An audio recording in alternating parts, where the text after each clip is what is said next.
Hello, everyone. Good afternoon. We will get started in just one moment. I'll just give it a minute for a few more people to trickle in. As you may have just heard, this webinar is being recorded for your information, and it will be shared on the MAPC YouTube channel, which I will share in the chat box once we get started.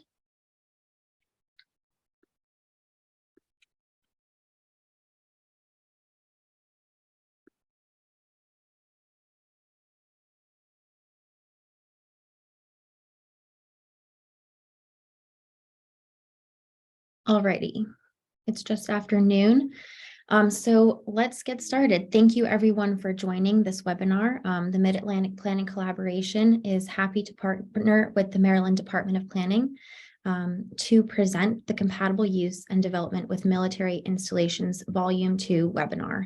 You can find the CM number here. I will also be sharing it in the chat box momentarily for your reference. We really do encourage questions, so please submit your questions using the Q&A box versus the chat box feature just to allow our speakers to keep tabs of all inquiries, but feel free to direct message me using the chat feature if you have any logistical questions. You may also use the raise hand feature to request to be unmuted during the Q&A portions of the webinar. And now I am happy to introduce our speakers. We are so appreciative for their participation. I'm going to quickly do some introductions before handing it over. We have Sarah Deal. Sarah is the Maryland Department of Planning's Southern Maryland Regional Planner. As a regional planner, she assists local governments meet state planning requirements and provides reviews of comprehensive plans and other regulatory tools.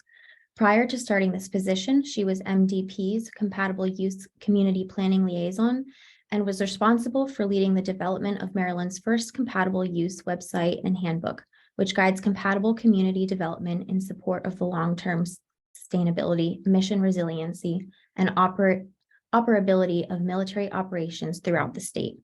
She has worked to ensure that the DoD mission, which provides significant economic benefits to Maryland and its communities, is supported and encouraged the engagement, coordination, and communication of all stakeholders involved in the readiness of military installations throughout the state. Ms. Deal began her career in the private sector, working for a multidisciplinary engineering firm where she focused on multimodal transportation projects, land use, and housing studies. Ms. Deal currently serves as a secretary on the executive committee of the Maryland chapter of the American Planning Association. Sarah received a bachelor's of landscape architecture from the University of Maryland and her master's degree in urban and regional planning from Georgetown University. Then we will hear from Drew Boyce. Mr. Boyce joined Century Engineering, a Kleinfelder company, in the summer of 2000 with responsibilities over special projects and planning. Mr. Boyce was previously employed by the Delaware Department of Transportation for over 34 years. He spent most of those years working in different capacities in the development of the capital roadway projects. The last 8 years, he served as the Director of Planning Division, where he was responsible for coordination of land use activities and transportation, including TIS reviews, entrance approvals, and the implementation of transportation improvement districts. In addition, he was responsible for statewide transportation planning, including the development of the Long-Range Transportation Plan, 6-year capital transportation program, freight plan, bicycle and pedestrian programs, data and statistical analysis, transportation research, and truck weight enforcement. Drew is a registered professional engineer in Delaware and Pennsylvania. After Drew, we will hear from Beth Croft. Beth is the Climate Resilience and Sustainability Officer for Charles County government in Maryland. She began her career with Charles County in 2006 as a planner. Beth has been leading several climate initiatives for the county, including the development of a county-wide climate resilience action strategy, a military installation resilience review for Naval Support Facility Indian Head and the town of Indian Head, and an upcoming climate action planning process. She also serves as the Planning and Growth Management Department's primary staff contact with the Charles County Resilience Authority In addition, Beth, has been involved with a variety of sustainability initiatives over the years, including the installation of electric vehicle charging stations on county-owned property and the construction of Charles County government's first LEED certified green building, the Waldorf West Library. She has a master's degree in urban and regional planning from Virginia Tech and a bachelor's degree in environmental studies from Shenandoah University. In 2021, she was appointed by the governor to the Maryland Coast Smart Council as a local government representative. And lastly, we will hear from Ben McFarlane. Ben McFarlane is a senior regional planner for the Hampton Roads Planning District Commission, the regional planning organization for Southeastern Virginia. Ben has been with the HRPDC for 14 years, working primarily on the Commission's coastal resources management efforts. He is the lead planner for the Commission's work on coastal resiliency, coastal zone management, and military locality coordination. He received a BA in economics and a master's of urban and environmental planning from the University of Virginia. He is a member of the American Institute of Certified Planners and a certified floodplain manager. So you have an excellent group of speakers ahead of you for this webinar, and we are very excited for all the information and dialogue they will share with you. So without any further ado, I will pass it over to Sarah. Thank you everyone for joining, and please keep your eyes peeled on the chat box for links to our YouTube page, the MAPC page of the American Planning Association's Virginia chapter tab on our website, and links to other helpful information. I'm just going to go ahead and pass it over. Great. Thank you so much, Jillian. Just to make sure you can see my screen, right? We're good to go. Okay, yes. Awesome. Well, thank you everyone for joining us today. And as Jillian mentioned, my name is Sarah Deal, and I'm the Southern Maryland Regional Planner at the Maryland Department of Planning. So before I get into Maryland's compatible use website and handbook, and before we hear from the other presenters on efforts that they have taken to promote compatible development in their own areas, I thought it would be a really good idea to take a very brief step back and just talk about what compatibility is and why compatible use planning is important. So as you can see here on the slide, in relation to military readiness, compatibility can be defined as the balance or compromise between community and military needs and interests. Ultimately, the goal of compatibility planning is to cultivate an environment in which both entities can coexist successfully. So this continues to be a crucial element throughout the state's defense communities. In the past, military installations were located in mostly rural, isolated areas, really in order to avoid potential conflicts between military training and the surrounding community. But however, as population growth has expanded outward, development has crept closer to installations, causing problems on both sides of the fence line. That first picture there that you can see is Bethesda Naval Hospital in its beginning days. And if you're familiar with the DC area, you know that there's no longer that much open space around it. So why is compatible use planning important? It's so important because it's essential to strengthening the installation's mission and the DoD National Defense Strategy. It also protects the health of local economies and industries and the quality of life for defense community residents. In order to achieve compatibility, the military and local governments must be collaborative and cooperative in their planning efforts. This serves as the backbone and the guiding principle, one of the guiding principles to the work that the state of Maryland has done and that I'm going to share with you all. So it's really my goal for this webinar to kind of set the stage and provide examples of how local and state governments are tackling issues of compatible use and resiliency challenges. I'm really hoping that you'll walk away with some thoughts or actions to consider to strengthen the relationship between an installation in your community or to better plan for a resilient future for your defense community. So to shift gears here a little bit to how the state of Maryland is tackling compatible use planning, I want to briefly touch on the state's overall compatible use plan. So this might look familiar to some of you. Perhaps some of you even participated in phase 1 of the plan, which was the publication of the statewide joint land use response implementation strategy that was published in 2019. So this document was federally funded and was designed to protect the viability of all current and future military operations within the state of Maryland, while also simultaneously guiding community growth, sustaining environmental and economic vitality of the region, and also protecting public health, safety, and welfare throughout the state.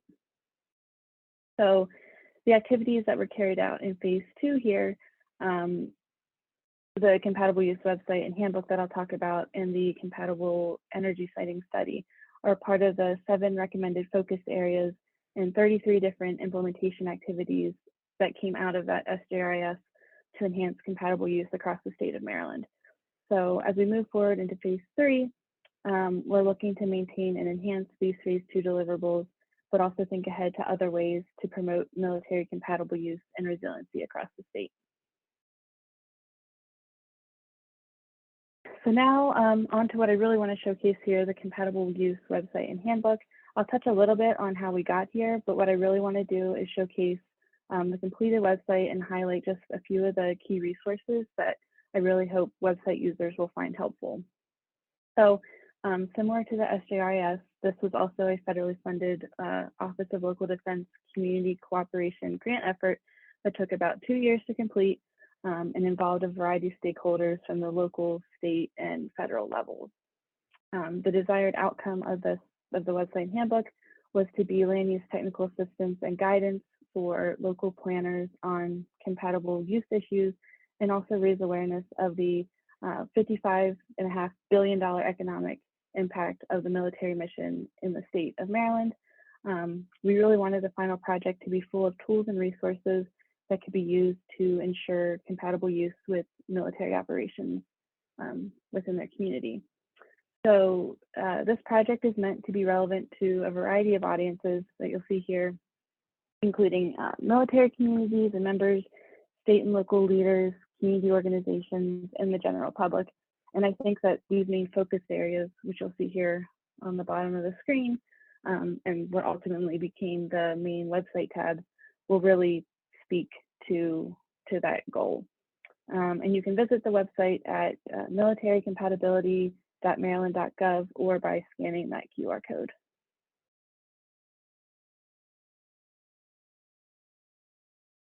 So to help keep this a little brief, I'm going to skip over the first tab, which talks a lot about the About tab, and briefly touch on some of the features that can be found in the second tab, which is the Military Installations tab. I encourage you to check out that first tab, though.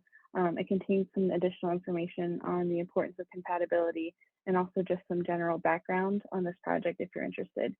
But what I'm highlighting here are resources that we've put together to help increase the understanding of just how military planning works. I think this could be really a great start for new local planners in the defense community looking to see how their counterparts on an installation might do or carry out their planning processes. For example, there's information on installation master planning, including a discussion on installation development plans, and also tons of resources pertaining to air installation compatible use zones and the implications that they might have for the surrounding community. So this next set of features I think is incredibly valuable to someone new to the community or a community organization or local government that's looking to engage more with the installation. As you can see on the map, we've featured many of the larger installations across the state, and then you can click on one of them to be taken to this overview page that highlights the basic history and general information, the major tenants that, or the major tenants and commands that can be found on that installation, and then most importantly, community resources that are already available to promote compatibility. You'll find the installation's joint land use study if it's been completed, any related studies, or insight to how the installation has been incorporated into any local comprehensive planning efforts. And then as you saw here in the, I can just do this again, as you saw in the animation, we also cover economic resources to promote compatibility, including we have a look at the workforce and economic impact that each installation has, and then also include some information on small business offices, economic development opportunities, and other useful information that someone who's looking to do business with the military or the military installation might find helpful. And we have one of these, there's 13 of them on the website at the moment. And you'll see in that map how, of course, there's a overview sheet for each one. So getting into local governments, this is one of the website's heavy hitters. We really focus on tools and resources that can be used at the local level to increase communication and coordination and other planning efforts between local, state, and military partners. We consider how and when the military could be involved in the local comprehensive planning process, and also provide information on how the base could be incorporated into the various elements of the Maryland comprehensive plan structure, and also provide guides for local governments looking to undertake a compatible use study, which we'll hear about here in a little bit, or a military installation resilience review, which we'll also hear about later in the webinar. But we also take a very comprehensive look at what the structure of a local ordinance might be if a community was looking to address things like lighting, noise, or height within their own zoning code. So there's some guidance on how a community could go about structuring that and beginning those processes. And then one of my favorite things on this tab, we've also started a best practice library that considers an array of categories and methods of, that different communities across the nation, and we didn't just look at the state for this, we looked nationwide at some of the tools that others have used to address compatibility issues. So we're continuing to build off of this library, and as you'll see, there's a form link at the bottom of this page on the website that user can submit their own best practice for inclusion on this website. So I think that's going to be a really valuable tool. So next, another feature that can be found on this tab that's coming very soon is the compatibility review mapping tool. Using this tool, a user can explore the extent of the installation footprint in their area and begin to overlay a variety of local, state, and military data to learn why they might be hearing noise from the installation, or where accident potential zones are, where nearby land conservation might be feasible. And in this example, the green is rural legacy areas here in Southern Maryland. And then you can also, we'll be building in sea level rise data to start making some of those projections. But I think really key to this mapping tool when we publish it will be not only just the detailed user guide that gives an overview of what each layer is, but also how this information can be used in compatibility planning.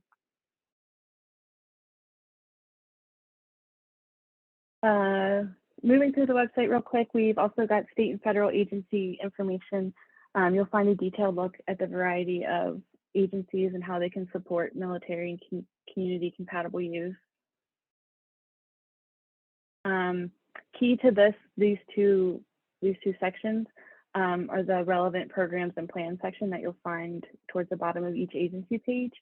Users will find information on potential funding sources, grant programs, and other available resources within the department that support compatible use. I think this would be a good place to start looking for, depending on a project, who to partner with or what are some available programs and plans you can take advantage of. Some other examples, this was just DNR here in Maryland, but we've include agencies such as the Department of Housing and Community Development. We've got MDOT, but then as well as numerous others. But at the federal level, we look at departments like the EPA, USDA, NOAA, FEMA, and then obviously a very detailed look at other Department of Defense programs that are out there. And then lastly, we have the resources section. I just want to briefly touch on some of the things that you'll find here. There's an array of additional resources that are, or document resources that are sorted by category, ranging from air mission compatibility, comprehensive planning, infrastructure, land preservation, and tons more. We also feature case studies where users can find or can learn just how military installations and jurisdictions across Maryland have tackled specific compatible use challenges such as land preservation and legislation.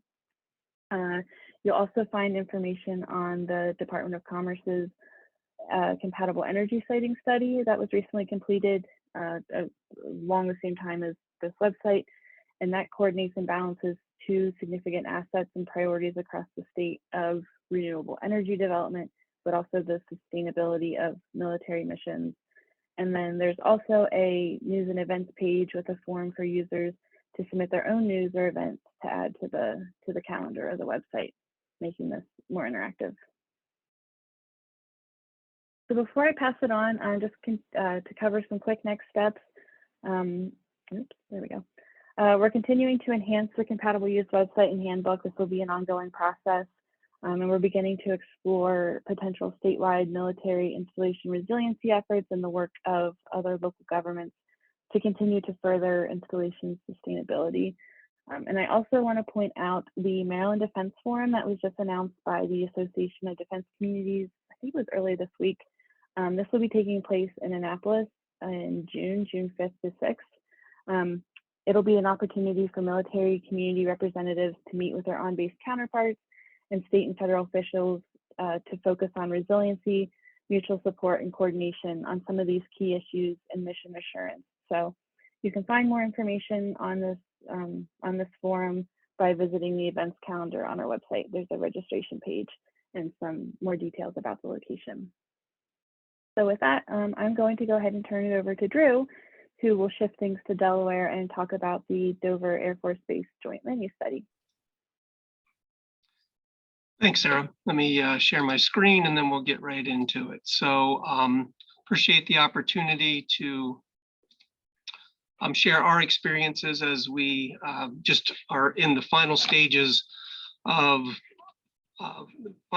finalizing the report and plan for the Dover Air Force Base Compatible Use Study. So a few of the things that we're going to talk about today are a little bit of the background, the purpose and goals of the study, some data collection, website, some of the stakeholder collaboration, which I really think was the success of the project. We had a very robust group of folks that got together that really led to what I think is a very comprehensive and robust plan for Dover Air Force Base and the areas around Dover Air Force Base. We identified a lot of issues and conflicts, and then developed an implementation plan to try to mitigate those. And then I'll talk a little bit about the schedule. So some of the study goals that we had as part of this effort was obviously the grant funding came from the Office of Local Defense, Community Cooperation. The project sponsor was DELDOT. So the Department of Transportation was actually the project sponsor for the effort. We began in 2021 and just started our efforts just looking at a lot of the surrounding areas and what the existing compatible uses are, and then what issues we saw as part of that. The Dover Air Force Base did have an AQ study that we used as kind of the backbone for launching the study. Some of our goals, and very similar to some of the things that Sarah stated, we're really looking to support the long-term sustainability and operability of here locally the Dover Air Force Base. We wanted to provide an opportunity to enhance communication, improve collaboration between the major stakeholders, ensure the health, safety, and well-being of the public, the surrounding folks that live and work and visit around the Dover Air Force Base, as well as those folks who live and work on the base. We didn't want to have a plan that stifled economic development, but we wanted to make sure that we continued these compatible uses in and around the base, and then obviously identifying the issues and developing strategies. All along informing the public. So the way that we were set up was we had the DELDOT project team, we had the Department of Defense as the funding mechanism. Obviously, Dover Air Force Base was on the team. The University of Delaware provide a coordination and collaboration role.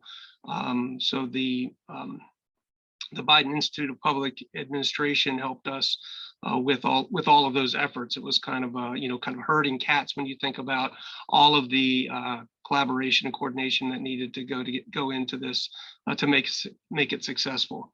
We here at Century Engineering were the contractor, and then some of the major stakeholders were City of Dover, Kent County, DENREC, state planning, obviously Homeland Security, and our local metropolitan planning organization.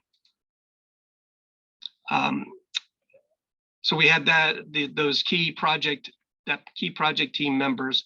And then we had two committees that helped inform and guide the process along the way. So we developed a policy committee that was basically leadership. So you can see here, we had department secretaries, local land use administrators, directors. So these were high-level policy folks that could really get an understanding of the issues that the base is dealing with, and then ultimately, as we developed the plan, they were going to be the ones that would have the implementation responsibilities.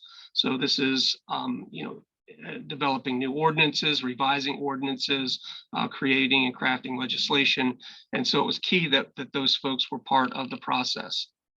Just underneath the policy committee, we developed a technical committee that had a multitude of members, many from those same agencies, except these were more of the doers.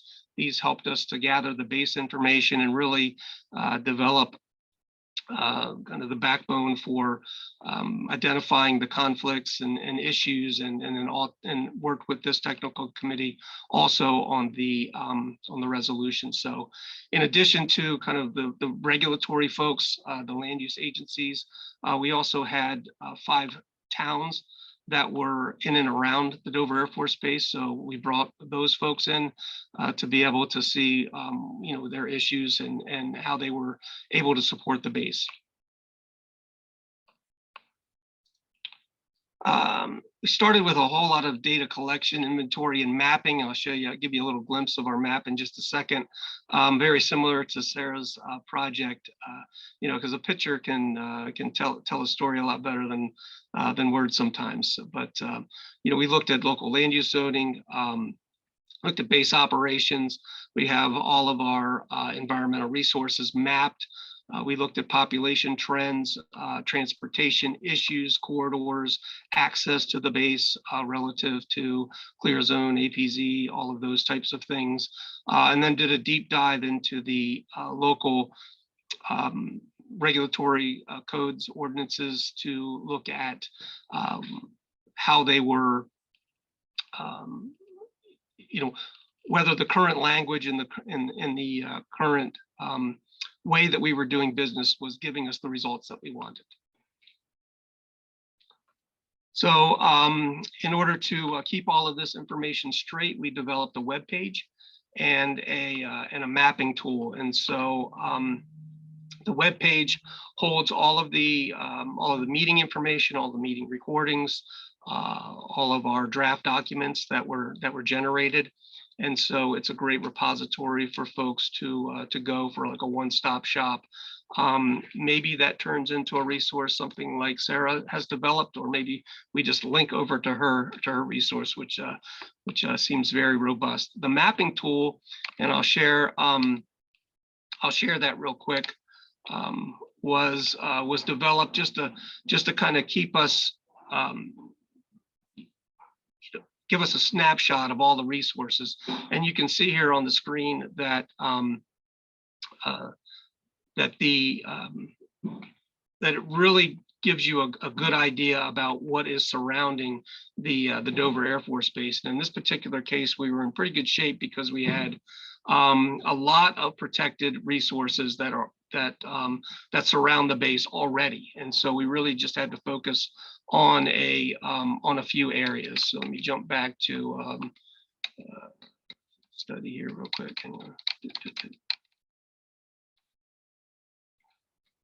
I lost my screen. Hang on, there we go. Okay, so so in addition to that, we had over 22 stakeholder interviews and engagements. So these were hour-long conversations, hour-long plus sometimes, to look at all of the issues and concerns that each of these stakeholders and agencies had with the base. And so gleaned a lot of information from those stakeholder interviews. In addition, we did a charrette just looking at the area south of the Dover Air Force Base. So we had two sessions, September 27th and October 4th, where we did a deep dive on what the potential land use could be south of the Dover Air Force Base. Current operations are, and this is an area that's in the clear, part of it's in the clear zone, part of it's in APZ1, APZ2, and so what is this area going to grow up to be once the current operations cease? So current operations are a borrow pit, so soil excavations, and then a materials transfer. So they truck in materials, transfer those materials, plus they get soils from on site. The site has about a 15-year lifespan left, and so we took a look at with this group of interested folks on what the possible next steps were for the Sparrow Pit area: active recreation, passive recreation, conservation, maybe some economic growth opportunities. And so we all of that went into the development of issues and concerns. Three that stood out were climate adaptation, communication, just kind of missing the cues every now and then, and obviously land use. So just to highlight some of the common themes were, when a land use comes in, certain density requirements, how are we monitoring that? How are we making sure that those density levels are maintained? The communication, you'll see that we identified some issues with the using the noise contours. The local land use agencies just use the noise contours as a boundary to say, this is where I need to coordinate with the base. Although with the flight patterns and flight paths, there were some holes, and there were some activities on properties that were outside of the noise contours that had major interest or major influence on the base, just with their proximity. And so we identified some issues there where we needed to expand that boundary of communication triggers. The land use process, we had some great talks with our Department of Agriculture and DNREC organizations to see how we can take proactive programs that basically require the property owner to come forward and do a more reactive programs and make them more proactive, where we can really provide additional incentives for folks to come in if they're located in and around the base to preserve their property. And then climate and resiliency. We've got some issues with the fuel supply, and we identified some concerns with resiliency on some of the local roads up to the coast that are critical for fuel supply to the base. All of that developed into an implementation plan where we developed strategies for the current issues. We identified a champion for those and developed a timeline for implementation.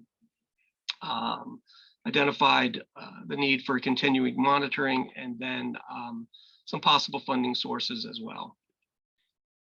So where we are in the process is we have gone through the bulk of the plan, and we're looking to have this completed. So the draft plan is out for, actually I think it is out for public review.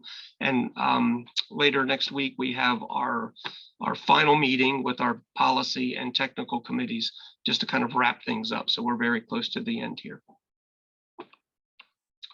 So with that, I want to thank you, and we will turn it over to the next speaker.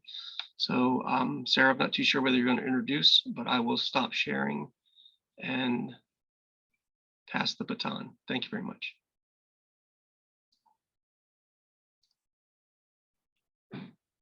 Thanks, Drew. Beth is up next. Good afternoon, everyone. Let me just share my screen. Okay. All right, is that coming through okay? Yes. Okay. All right, go back to the first slide here. So Good afternoon, everyone. I'm Beth Groth with Charles County Government. I'm the Climate Resilience and Sustainability Officer, and I managed the Office of Local Defense Community Cooperation grant that we received for the Military Installation Review program, which I'll refer to as the MER program from here on out. And it was essentially a 21-month process for us that wrapped up in the end of November of last year. It began in March of 2021. And we partnered with the University of Maryland School of Public Policy Center for Global Sustainability. They were our subrecipient for the grant, so they conducted a bulk of the work for the effort. All right, so I'm going to talk about sort of the asset and vulnerability assessment process that we went to, which really was a large stakeholder engagement effort. So no surprise to anybody, these are sort of the climate impacts that locations throughout the Mid-Atlantic region will experience. So Charles County is part of that. We're located about 30 miles south of the District of Columbia. And we're in Southern Maryland of Maryland. And so, you know, these are all things that we will experience over time and reasons why the Naval Surface Naval Support Facility Indian Head wanted to take a look at resilience for their base and the surrounding community.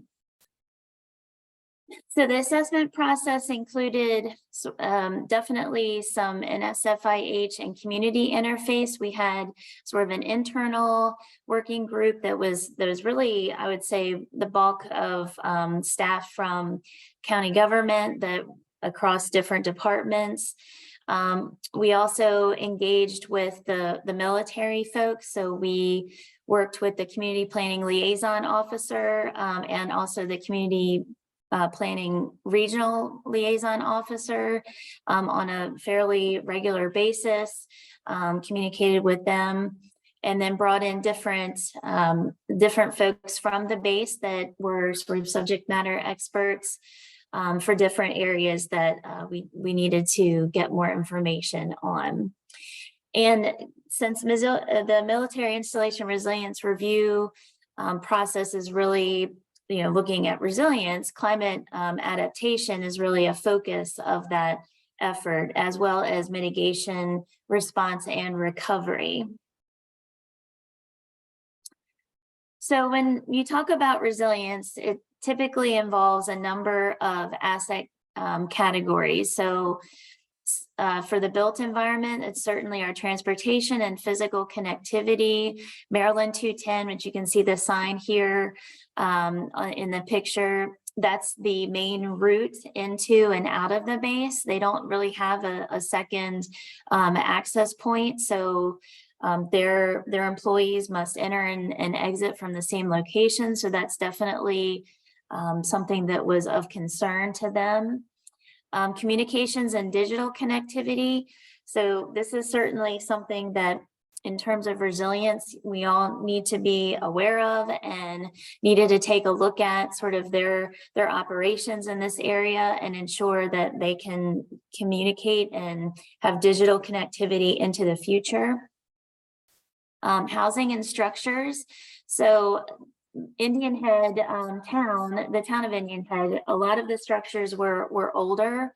And so, you know, that's an area that could potentially require improvement to ensure resilience of the peninsula of Indian Head. And certainly energy generation and delivery. And they've certainly taken that. They've been looking at ensuring that, you know, their energy dependence is not, they're able to keep the lights on, so to speak, even if there is a power outage due to something like a hurricane that might come through.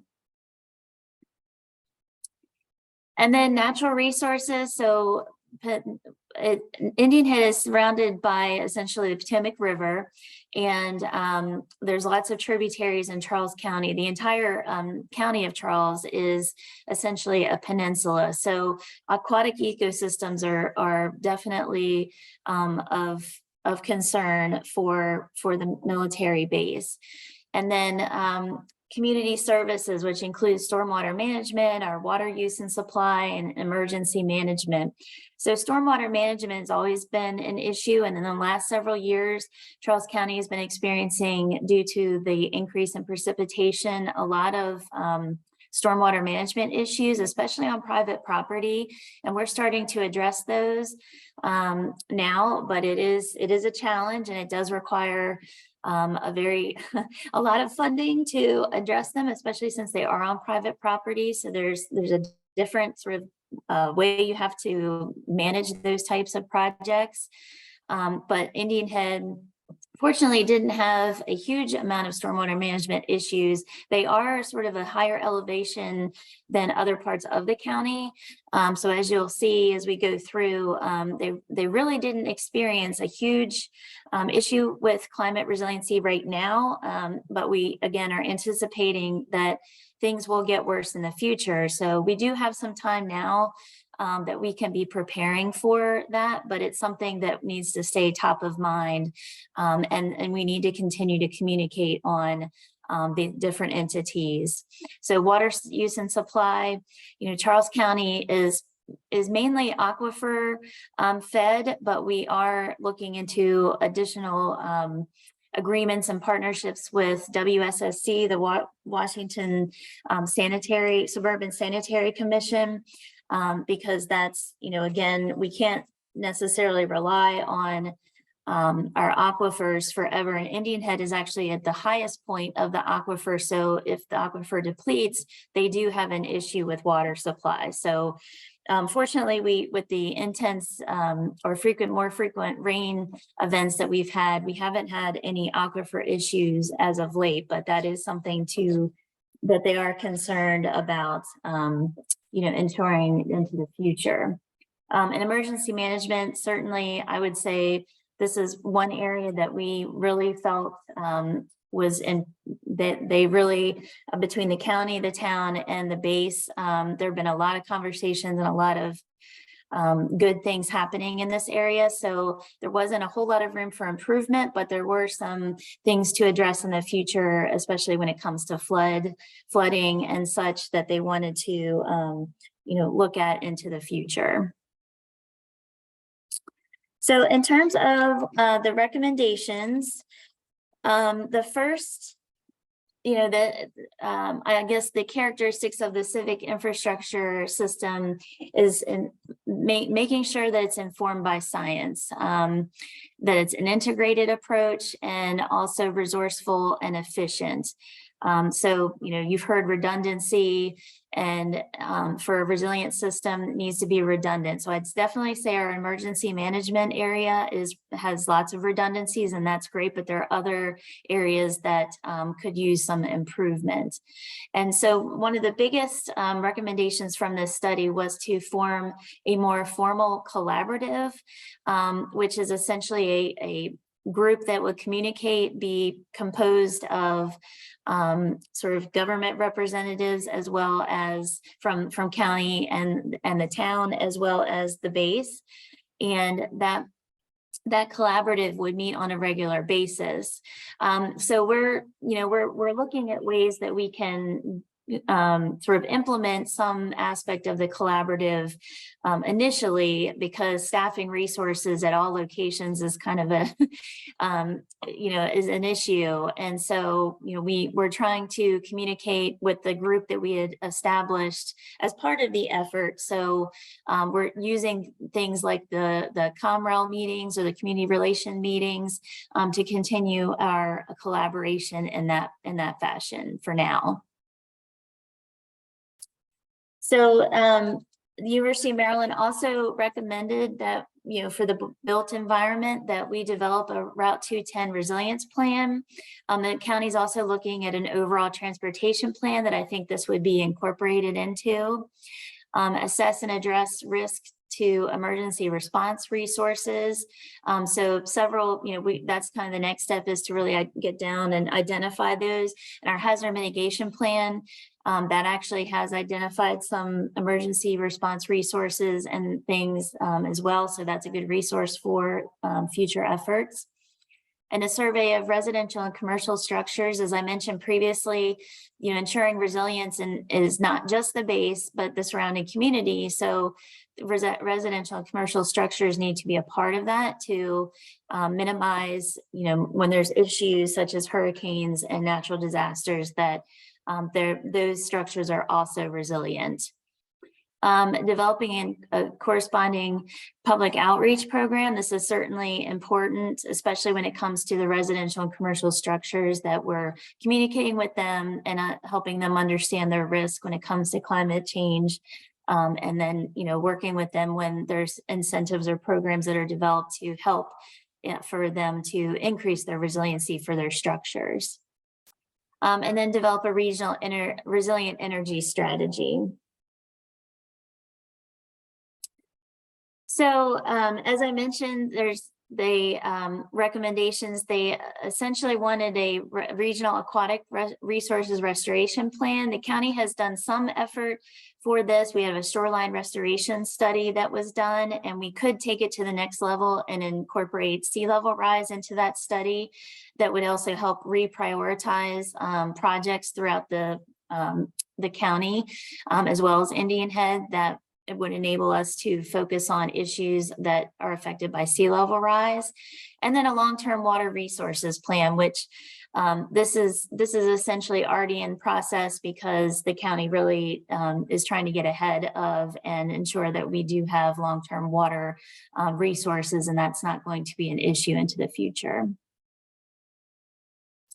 So some emerging issues, certainly local economic development. Indian Head has always been an area that's kind of struggled with economic development, but there have been several things in the works that are happening and that are helping with the economic development. Our College of Southern Maryland and put a Velocity Center, sort of a satellite campus there, and the base uses it as sort of a facility for them to hold meetings and trainings. And there's also a new grocery store that's getting ready to go in.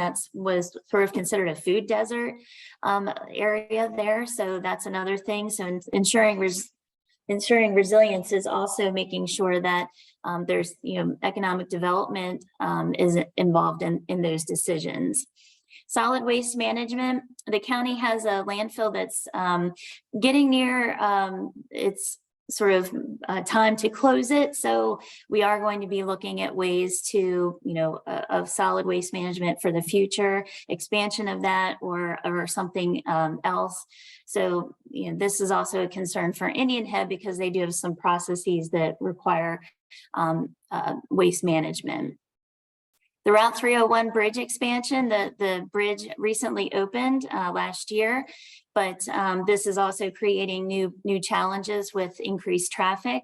And so Dahlgren, which is across the bridge in Virginia, is sort of a partner base to Indian Head. So there needs to be good transportation resources there. And so that's definitely something for us to consider into the future, is just ensuring that 301 remains a good option for them.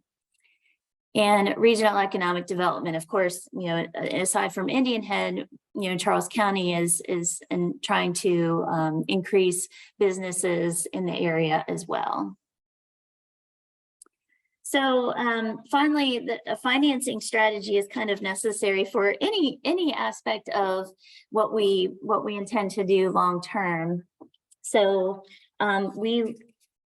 for this, we need to identify and respond to grant funding opportunities. And generally, grants don't really form the foundation of sort of a financing strategy, but there's so much grant funding available right now that it really is kind of the place to start and hopefully be able to utilize some of that funds. As I mentioned, Indian Head really is resilient right now. So we're not looking at any acute sort of issues, but we do need to be thinking about the resilience for the long term. And then a long-term regional revenue strategy. So again, while grants are important in the short term, we certainly need to dedicate long-term revenue streams to resilience efforts. And then that also entails regional financing processes.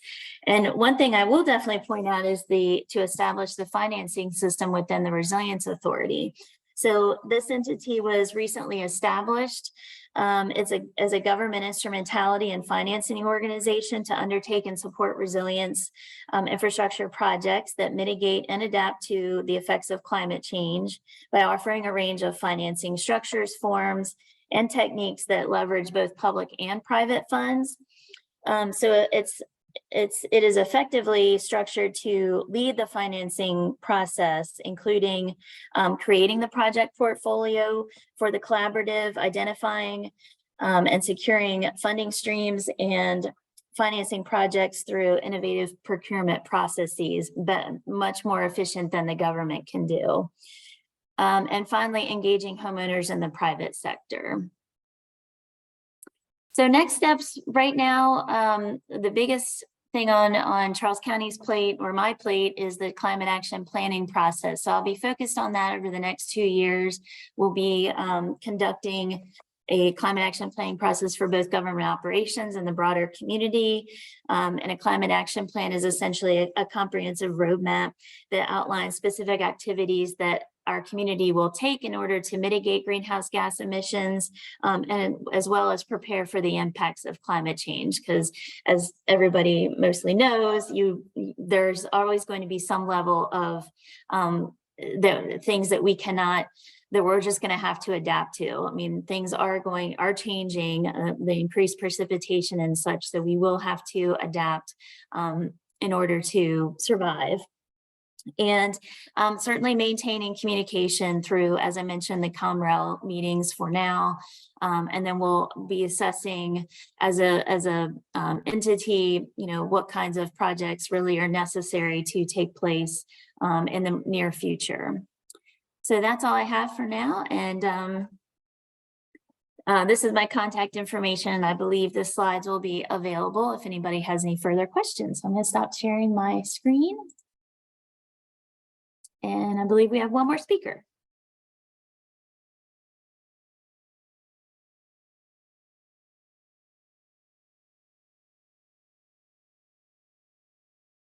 Good afternoon, everyone. My name is Ben McFarland. I'm with the Hampton Roads Planning District Commission, and I'm going to talk about some of the experiences that Virginia's had with joint land use studies and compatible use studies and other initiatives with the Department of Defense over the last several years. For those of you that aren't familiar with our area, we're down in the southeastern corner of Virginia, roughly coterminous with the MSA for Norfolk and Virginia Beach.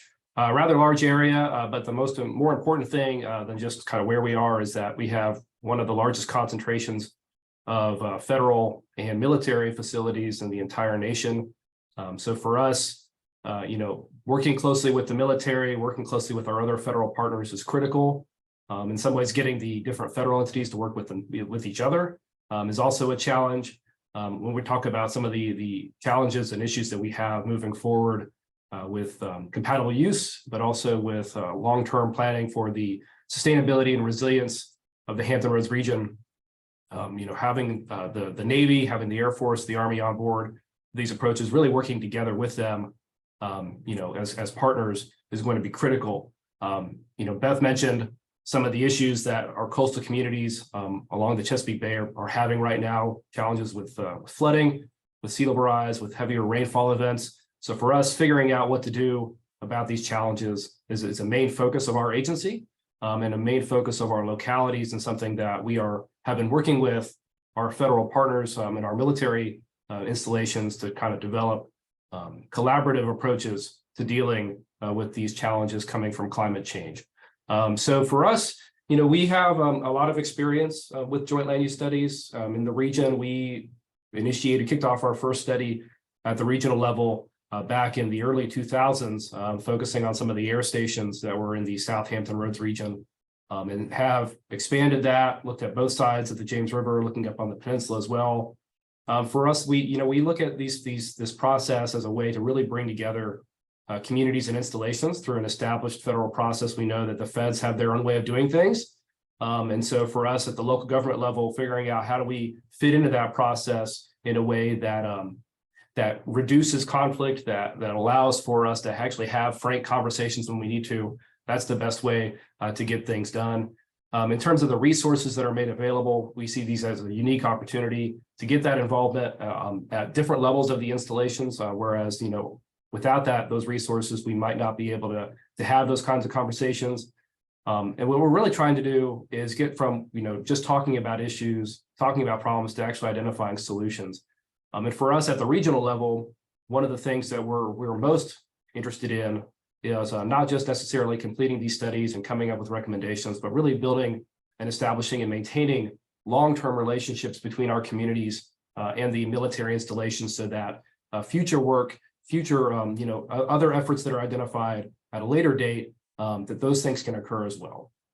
And so, looking at some of the issues that we've run into with trying to work with the military, trying to get our communities to work better with the military, we have a lot of issues with understanding installations. There's a lot of turnover at command levels, at staff levels. They don't always understand how communities work, how localities differ from state agencies or from state government, what they can and cannot do. And oftentimes the reverse is also true. When communities don't understand exactly what the installations need, we don't actually have these kind of conversations regularly enough that get down into the weeds to really actually have this kind of understanding that would be necessary to really moving forward and fixing some of these issues. In terms of information, we don't share enough information. We don't share enough data. And when we don't have that kind of information sharing occurring, it can lead to some unintended impacts on both sides of the fence line, just different redundant efforts, duplicative efforts. So fixing that is another goal for these studies. Understanding that we're coming from different perspectives. Our communities want different things. They have different concerns. The military, obviously, for Hampton Roads, we've been a military community for almost our entire existence in some way, shape, or form. So we certainly are proud of that. But our communities also have different things that they're worried about, and our interests don't always align. And so understanding and respecting that is critical. And then figuring out kind of, how do we actually prioritize what our next steps are going to be, what we're actually going to be able to do. We can't do everything that we would want to do. And if we don't know kind of what the most important things are, there's no way that we can actually factor that in to our decision-making processes. So one of the things that we have been doing with the Hampton Roads PDC and with our localities is we've been doing these regional joint land use studies over the last several years, and we've moved on. Now we're doing a regional military installation resilience review as well. From a regional perspective, a lot of these joint land use studies, they're done with individual localities or with individual installations. The concentration of installations here in Hampton Roads really didn't make that necessarily the best approach. And so what we ended up doing and working with our partners with Navy Region Mid-Atlantic was to identify 2 different studies that we could do that would incorporate multiple installations, multiple communities, that would allow us to take advantage of the limited funding that we could get from OLDCC, and then avoid some duplication of effort as well. Again, I mentioned before how the JLUS process is kind of a special established process. We know we need to work with the military, and this was the best way to do it at the time, to get those resources, to have that kind of official buy-in for how we could, actually engage on these conversations about resilience. And really for us, resilience is the biggest issue for us, one of the biggest issues for our community right now. We have accelerating sea level rise, we have increasing flooding from rainfall. We're old, we're low, we're flat. Figuring out how we're going to deal with these flooding challenges, is massively important. It's a topic of major discussion by all of our communities. Bringing the military into those discussions has been necessary for some time, and we've been able to move forward on that through these efforts. So today I'm going to talk a little bit about 2 of the studies that the PDC was involved with. We were the project sponsor for both of these. Oh, excuse me. One of these was the Norfolk Virginia Beach Joint Land Use Study. We finished that in August of 2019. We finished the Portsmouth Chesapeake Joint Land Use Study in August of 2021. You can see the installations that were involved in those studies listed there on the slide. The goal, so originally the concept was actually to do one study that would have covered all of this area, but we ended up splitting it into two to make it some kind of more doable from a practical perspective. Some of the issues that we looked at for both of these studies, things like access, being able to get people to and from their installations, focusing on what kind of community infrastructure was necessary to maintain military operations readiness, looking at how we communicate, how do we better coordinate with each other, rules and regulations. I mentioned resilience already. That was the kind of the focus, the biggest issue that we kind of framed both of these studies around. And then issues around transportation as well, like mobility and also parking as well. So for the Norfolk and Virginia Beach study, the biggest focus for this one, this really was focused just on resilience. For both of these communities, they've been a part of that previous joint land use study that had looked at compatible use for around air installations. We didn't feel the need to kind of readdress those issues. So we wanted to focus on where things were when it came to working with the military on planning for sea level rise and flooding. Both of these communities had already been engaged in individual efforts. We wanted to really tie in the Navy with those and see if we could identify some opportunities for mutually beneficial steps moving forward. Big focus areas here: access, again, community infrastructure, stormwater management. We can talk a little bit about that if there's interest. Also utilities, and then just how do we work better together on these topics. And then, at the end of the day, we had the established process working with our local stakeholders, our military stakeholders, and identified a series of actions that we wanted to recommend for moving forward. The number of these, the highest profile or the highest rated actions from this study were a series of what we called comprehensive flood mitigation and stormwater management strategies for two critical corridors. One, the Hampton Boulevard corridor, which, if you can see my cursor, runs north-south in the city of Norfolk, provides direct access to NSA Hampton Roads and Naval Station Norfolk. And then also Shore Drive in Virginia Beach, which provides the only direct access and link, east-west link between the two components of Joint Expeditionary Base Little Creek and Fort Story. So understanding kind of what the risks are to those roadways, understanding how important and critical they are to our military installations, and figuring out what suite of strategies are going to be necessary to make those corridors more resilient in the face of future climate change impacts. For the Portsmouth and Chesapeake study, we broadened the scope of this. Neither of these communities or the area that we were focusing on for this study had been a part of that previous joint land use study. And so we factored in some additional issues about economic development, neighborhood impacts, parking, just general compatible use between the Navy installations in those cities and the surrounding neighborhoods. And similar to what we were able to do with the Norfolk Virginia Beach study, we came up with a series of recommendations. You can see those here right now. These are the tier 1 recommendations that came out of that. Again, the biggest issues, or the biggest benefit we saw was from looking at some of these critical corridors that we identified. So ones that provided direct access to the installations that are vulnerable to flooding. How do we develop the long-term strategies that we need in order to make those, keep those connections alive, make sure that we maintain that access, which is critical to the military mission here in Hampton Roads. So once we finished those studies, and again, the last one was finished in 2021, we really wanted to buckle down and focus on implementation. We've established an implementation committee with representatives from all 4 of those communities, along with representatives from the Navy, to continue these conversations and talk about kind of where things are, what things we need to keep working on, what progress we're making, and where we're not making so much progress, we need to double down on those efforts. Well, one thing I just want to mention for those implementation committees, we do have multiple departments from each community represented. So we have planning, we have public works, economic development, resilience in some cases. And so that makes a huge difference in terms of being able to kind of get together all the information that we need to make sure that we're sharing enough information with the Navy and that we're able to get the information from them in terms of what they need from us.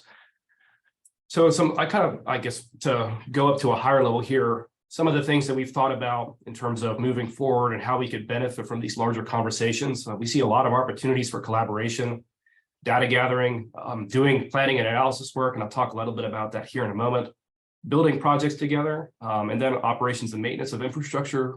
Our communities are all doing this themselves. There are opportunities to work better with the military to reduce overall cost potentially. So exciting conversations happening there. When it comes to funding, we're not just looking at DoD funding. I know that's a big focus of the compatible use program is to go from the planning to the implementation, potentially getting DSIP funding. But what we're looking at is kind of throw everything that we have at it and see kind of what projects make sense for which buckets of money. We have local funding that's available, state funding. We have a grant program here in Virginia called the Community Flood Preparedness Fund. That's been specifically created to help localities deal with public infrastructure around flooding and sea level rise. We also have a much smaller fund called the Virginia Military Community Infrastructure Grant Program. That's pretty new. That's being used a little bit right now. We hope to expand that. And then again, looking at not just the DoD programs, but also other federal funds or programs as well. So a couple examples of how we're implementing the recommendations from these studies. We identified these corridors as part of the Norfolk Virginia Beach study. Norfolk is currently looking at getting funding from OLDCC, whether it's through DSIP or through implementation grants to do some of that work for Hampton Boulevard. Virginia Beach is already using their own money to start working on the Nimmo Parkway project, which is going to help provide some redundant access. Right now, residents, when there's a flooding event, they have to go through Dam Neck Annex, which is a problem. The Navy's not happy about that. The city's not really happy about that. So this project will allow, will reduce the impacts of that on the Navy's operations in that area. We're also looking at, a number of studies. So for example, Norfolk is doing some H&H modeling, and they're also looking at this intergovernmental services support agreement. In Virginia Beach, again, more modeling. In this case, we had an example where the city was able to obtain data from the Navy, use that to build a stormwater model that they're using for their own purposes, but then share that model back with the installation to allow them to benefit from that work as well. There's a recently undertaken coastal storm risk management study that was a focus of the Norfolk study was the focus of the Norfolk Virginia Beach study that we did. But Virginia Beach has just started one of their own, and the Navy's a partner on that, which before that was not taking place. We're really excited to see that through these discussions, we've identified this critical gap, and that we're starting to actually make sure that gap is not there. So the Navy's a part of that study. Really excited about that. In the other two cities that we worked with, a lot of planning work that's going on, some work with transportation. And then, again, these resilience plans. So a lot of our communities have benefited from the Community Flood Preparedness Fund that we have at the state level to do resilience plans, and the installations that are in these communities are being factored into those planning efforts. So that's something that we're really excited to see taking place in our communities here in Hampton Roads. And at the regional level, we have a few things that are underway as well. We just are wrapping up an implementation grant that resulted from the Norfolk Virginia Beach study to install roadway flooding sensors in area roadways throughout the region. We've got a network of 20. It's a pilot study. Really excited to see that actually pan out. A lot of lessons learned from that. Would be happy to talk about that if anybody's interested.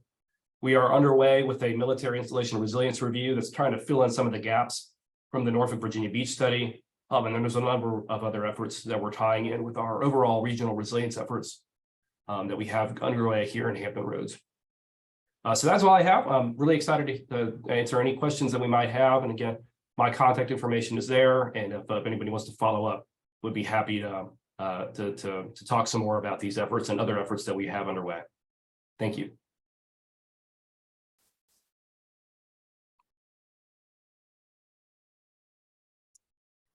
Alrighty, well, it does look like we have some questions that have come in as each speaker was presenting. Sarah, did you want to pose any of them? I see a few indicated for specific speakers, and I've kept tabs on a few that have come in when certain people were speaking. I do see a few for Ben, if Ben just wants to go ahead and answer as it's fresh on everyone's mind. Sure, yeah. So I see the last one there about when our resilience review is going to be completed. We're aiming for the end of this year for that. And then for around parking, we had a number of recommendations. We had a couple that we were trying to provide, I guess, some recommendations to the Navy on how to better utilize their existing parking resources, but also looking at some regulations that we have in place with those communities in terms of restricted parking. So, you know, I can go into greater detail if we want to follow up, but yeah, trying like kind of an all of the above approach. You know, we think that there's a lot of opportunity for the Navy to better utilize the parking resources they have, particularly at the shipyard, but also at the you know, at the Naval Medical Center in Portsmouth as well. But yeah, that is a major conflict with the city, with the surrounding communities. So figuring that out was a primary concern for the city as part of that study, and one of the drivers for why we pursued it.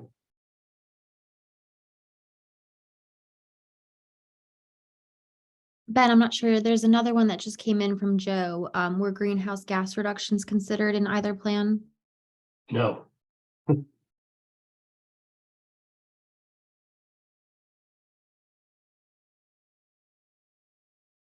And then I see a few that were posed to Beth specifically. The first one that I saw come in when Beth was speaking was, what are the larger employers in the area other than the military? So the main employers, I would say county government. I think employees next to the base, the most amount of employees in the county, and then we have some medical facilities. That'd probably be the next largest sector is medical. So we do have our College of Southern Maryland as well. So those are kind of the big ones right now. We don't have any major industry. We had the coal power plant that's located in the southern part of our county, but that has since mostly closed. So they're not doing the coal operations anymore. We do have a couple of natural gas facilities as well. So those are kind of the major things. And you want me to answer the next one, the next two? Yeah, go ahead.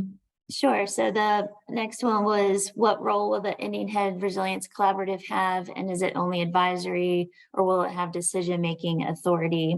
So once we get to a point where we can actually form a more formal collaborative, the role will be to continually communicate on resilience issues and discuss between the three entities, the county, the town, and the base, sort of prioritizing projects that, you know, would essentially help all three entities to become more resilient. And in terms of whether that's an advisory role or decision-making, I think it's envisioned that it's mostly advisory, given that resources kind of have to come from all three entities, primarily the county and the base. You know, it's going to be necessary to sort of work through the decision-making process by kind of informing that process first with sort of the recommendations of the collaborative, and then the county commissioners would have to essentially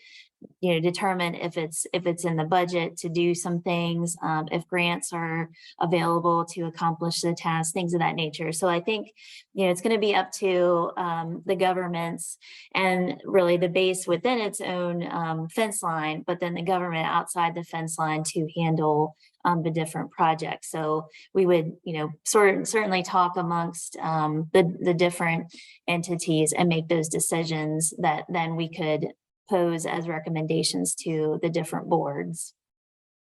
And then how do we envision this plan or the results and recommendations from the project to inform our comprehensive plan update, small area plans, and specifically the water resources element. So we are gearing up to do a comprehensive plan update. I believe in 2024, we'll be starting that process. So this certainly could help inform that effort as well as any small area plans. I think the next one that would be Newburgh. And so that one is a little bit further away from the base itself. But again, I mentioned, Route 301 as being the main route into between the two bases down in Virginia, Dahlgren.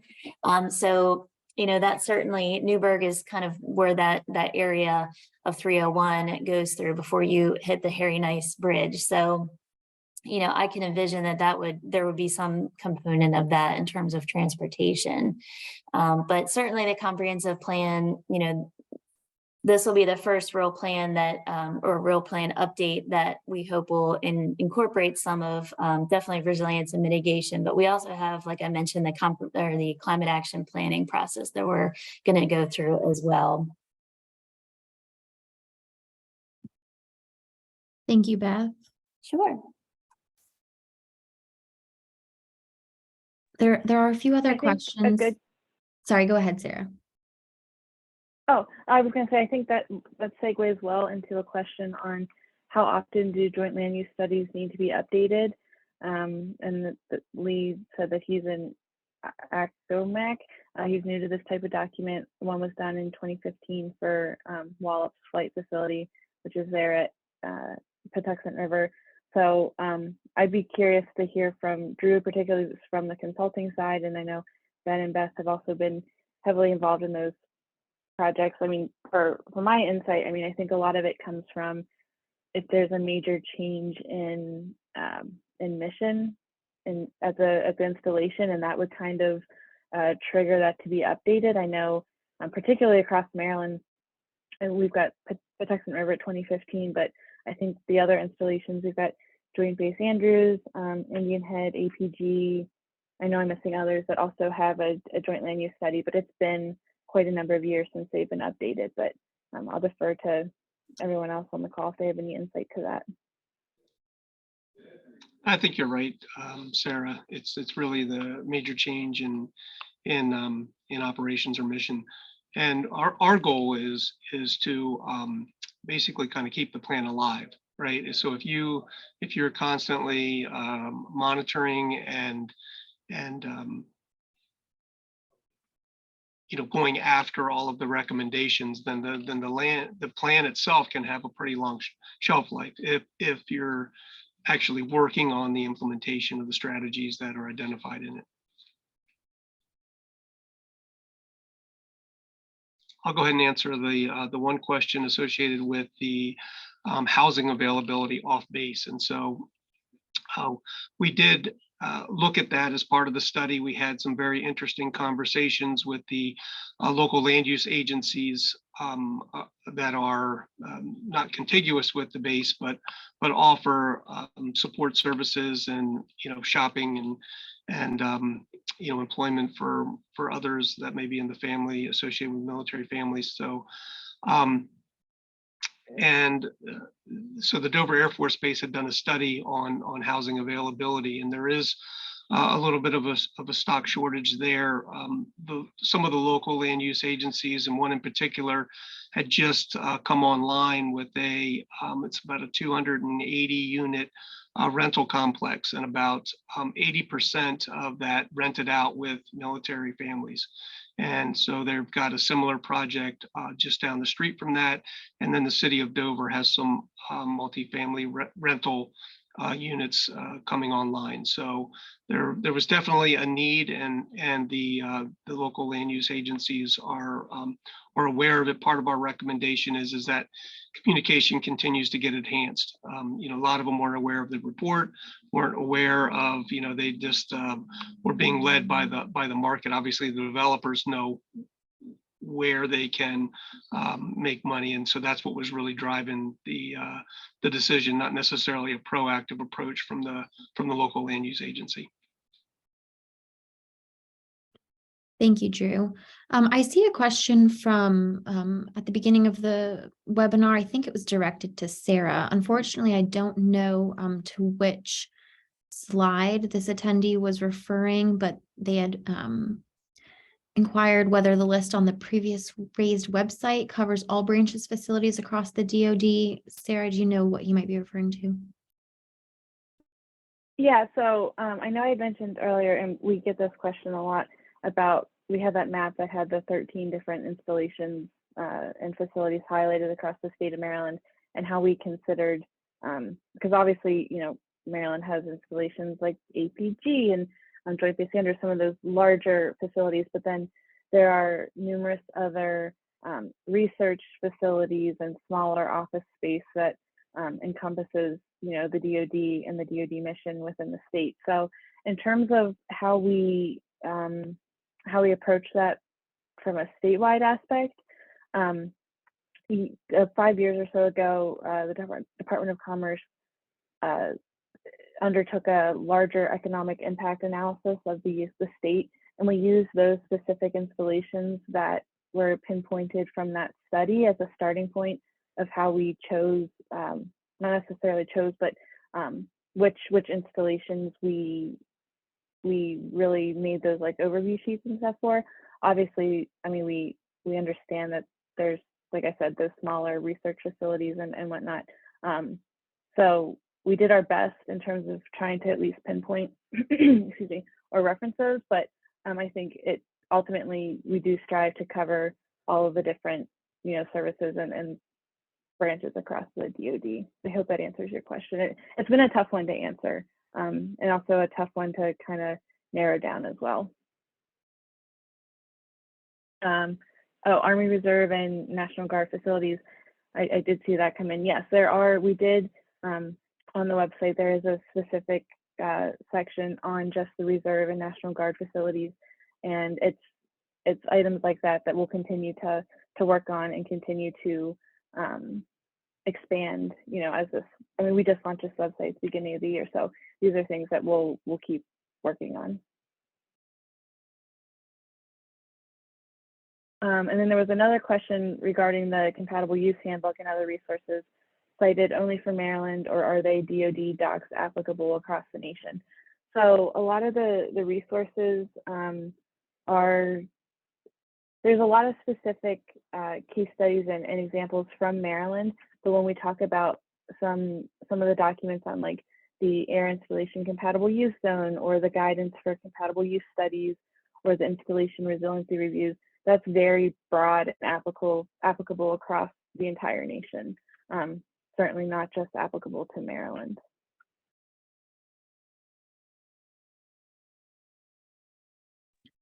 I see another question that I believe is posed to all of the speakers. How often, if at all, have you all worked with, I'm GAG, I'm not versed in the field, so I could be making a fool of myself by not pronouncing it as JAG, but military attorneys, what was their role in your interactions?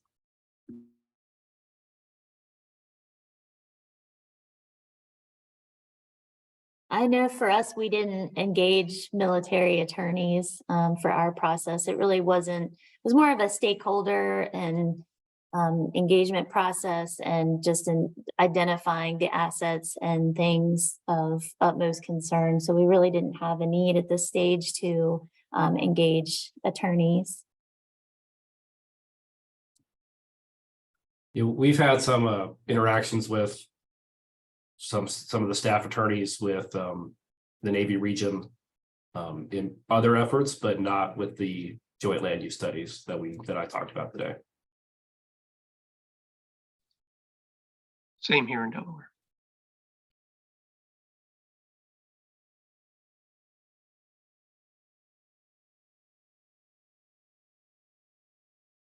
And one more question, I believe. Are the compatible use handbook and other resources cited? Oh, you might have touched on this already. Only for, Yeah, was answered. Alrighty, well, if there are any other questions, now is your chance. We have a couple more minutes. In the meantime, I will let you know that an attendee follow-up email will be coming your way, which will include links to the presentation slide decks and the speaker's contact information. And keep your eyes peeled on the MAPC YouTube to for when we post the webinar recording. Feel free to reach out to APA Virginia if you have any questions. But yes, I will wait just one more moment if any of the speakers have anything they'd like to add, or any final questions to come in.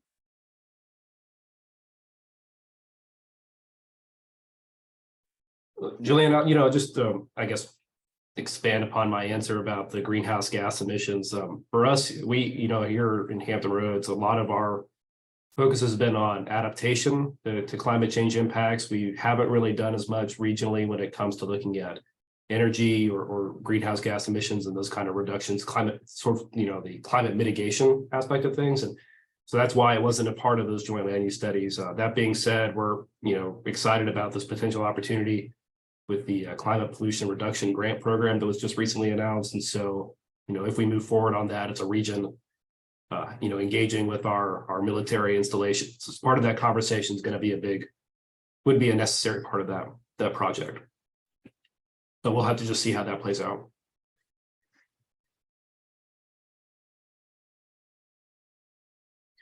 Alrighty, well, if we have no further questions, I just want to thank all of our speakers very much. It was an incredibly informative presentation. I appreciate your time and I appreciate all the attendees' time. Keep an eye out on your inboxes. Thank you, everyone, for joining.